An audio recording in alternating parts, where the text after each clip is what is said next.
Is it money that is your problem? Don't you think about your future? What will represent? So the psyche of the electorate are already decimated. They are the lowest level of self-esteem. Do you understand? When you get to that point, anything goes. No, let me rephrase that. Ask for money. Give us money. I've seen places where they say, if you don't give us money, you will have no vote. We just drive away. So it's so bad. It has become, it's a culture now, it's a way of life. And we have to find a way to mitigate as quick as possible. Otherwise, we're in trouble.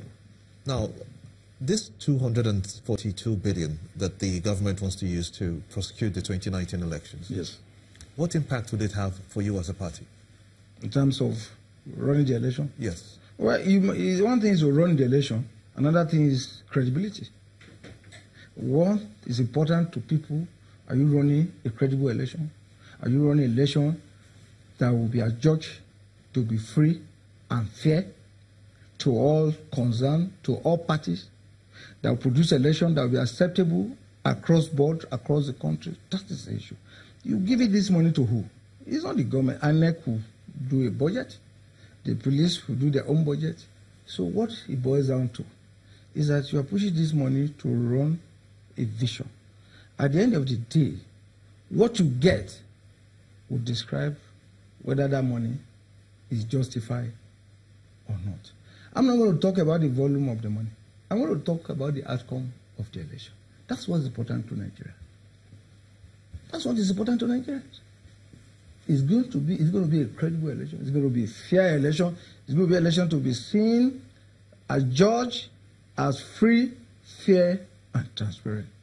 So the money is not an issue. It is the outcome of the process that we are talking about. So does that then mean that it's utopian when we think that we can go in there, being a popular candidate, you can actually win? If a popular candidate... Maybe as a young person now. Yes.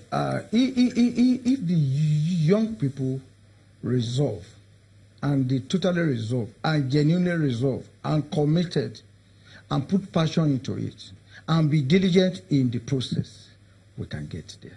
But my fear is that some of those young people you are seeing, I'm sorry to say, are being used by the big politicians. When they get there, they will drop the guard. The issue is, the game now is that if you can't beat them, you join them. And it's a dangerous dimension for the people of Nigeria, for the leadership of Nigeria, and for the generation yet unborn. That is what I can say. You know, when you say that they chase your party agents away, and it wasn't just once, this has happened previously, INEC usually have this engagement with stakeholders. Do these kind of issues get raised? Because it's actually an offense to drive away party agents from coalition centers. Every major engagement in the build-up to this election, I attended as a DG. The one with INEC, the one with SSS, all others ones I attended. I represent my party. And at that level, we do make our communication very clear to all the parties. I remember the last one, when the candidates were sitting, I told them that, look, what I see that is causing problems in this state is the power.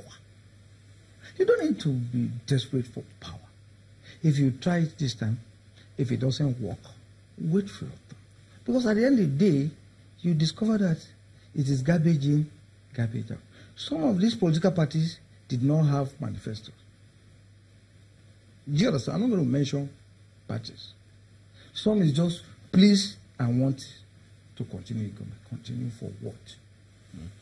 You know, I was actually building up when I was asking you about transmitting results from the polling centers, which INEC said they did this last election. Yes.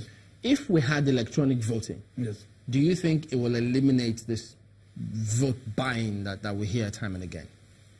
Yes, of course. It will create some level of efficiency. To what extent? It will create some level of efficiency. But let me tell you one thing. You see, you are familiar with the system of computerization or the computer processes. It is 1% that people will build infrastructures and the software. and they have solutions to it. Look at what happened in America. Do you understand? You see, you are building the process, but somebody is involved. The human factor, the human angle is always a big issue. If you can be transparent, if you can be honest, and do that, if it doesn't favor me now, it will favor me in the next election, we'll get it right. But if it is a do or die, it is desperation, it is ego, it is just about myself, it's not about the people, we cannot get it right. We'll getting it right. We had electronic voting. People will still be there. There are always human angle to everything you do. It's garbage in, garbage out. All right, we need to go to break. We're back in a moment. Don't go away.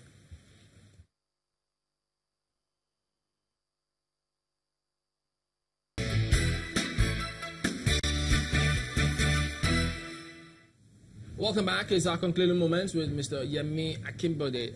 Listening to you, does that then mean that no matter what happens, if you are a professional, you're young, you're relatively popular in some fields, your local government, your state, the person who has the money has more advantage over you? Is that what it means? Yes, I've linked that to the level of poverty. But you see, that does not mean that a credible, diligent, consistent person cannot emerge as governor. But you see, we get weary. We relapse when we lose this election. I keep telling people it is not a piece of cake. You have to do it over. Maybe not for the governorship now. Okay. That might be a long shot for a lot of people who are watching, who want to go for other positions. Even for councillorship? You can start the same thing. You can start from there. Yeah, but will it be the same scenario wherein if you go in there, you don't have to face as much hurdles? No. The councillorship position. Let me give you an instance. In the process of build-up, we went to meet a very prominent Ekiti son who was the former vice chancellor of the University of Ado-Ekiti. He joined our party. He said, this is the party he believed in. But one request he wants to make is that the party should give him the ticket to run for chairmanship of our local. He's from my village. And I was amazed. And he said, that's the only thing. That if he has the opportunity to run the chairman as the chairman of a council, that he will bring all the models that he has learned all over the world to that community. And he will ensure that it becomes a model that people will crave to replicate. That's the professor who was vice chancellor of the university, who can consent that law. I think that's the best way to look at it. So it doesn't mean that you have to be governor before you make your contribution. You can start from being councillorship. It's very easy to win the councillorship election. You can do that without money. A community member who is good, who is responsive to the needs of the people can be given that ticket with ease. And if he does well, he can progress and he can move up the ladder. So in that process, we can build up and say, look, we have a man that is credible. We have tested him in the past. So some of us make the mistake of jumping. Yeah, let's take that further. If you were to advise somebody who's watching, listening, a young person, as a result of this not too young to run law, is very optimistic and enthusiastic, but has listened to you and has said, wait a minute, I don't have this money that you're talking about. What would you tell him to do? My advice to the young people of Nigeria is go in there, start to participate in the process. Because if you don't do, charlatans will fill all the space. But my candid advice is that you start, but start small.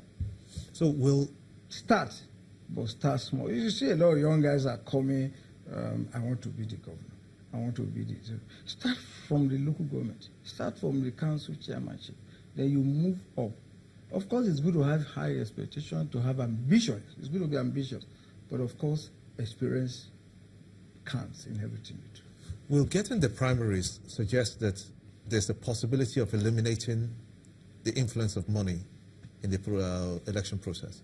Well, in some parties, the primary itself is the biggest thing. It's not even the election. That's why you see all sorts of things happen. Take, for instance, the PDP in Ekiti State. I was a member of that party. I remember in 2016, I sent a long text to Governor Electoral. I said, sir, you are the leader of this party in the Southwest. You can change the fortune of this party. But I beg you, do not impose. He's listening to me. Do not impose any candidate. If you are going to do it below, under the table. Don't do it under the table. But he came out and said, look, this is my candidate. This is my anointing. If you see the poster, very demeaning. He will carry his hand and put on the flag, this is my candidate. We never saw that guy contesting a campaign. It was Oshie that lost the election. And people came together and said, fuck you. Who the hell are you? And he's a human being. And they said, we're going to show you. And they are counted. Of course, PDP was popular. But people were angry. They said, we're going to tell you that you are not God. He wasn't to our God. That was what happened. Even though you let that slip, we don't use those words on national TV. Sorry, excuse my language. I'm just sorry. We need to anchor at that point. Akinbode is a member of the National Working Committee of SDP. Thank you for coming on this morning. Thank you, Shepard. All right, that's the show today. Thank you for watching. We will have the representative of the APC on the program tomorrow. They couldn't make it today, so just watch the space. We'll see you tomorrow. I'm Chamberlain Ustall. And I'm Gimba Umar. Well, some Mondays do have them. Thank you for your patience and for staying with us. I'm Maukwe Ogun Yusuf. Have a great day, everybody. I'm Ajuri Ngilale. The views and opinions expressed by guests on this program are those of the maker and do not necessarily reflect the views, opinions, and endorsement of Channels Television.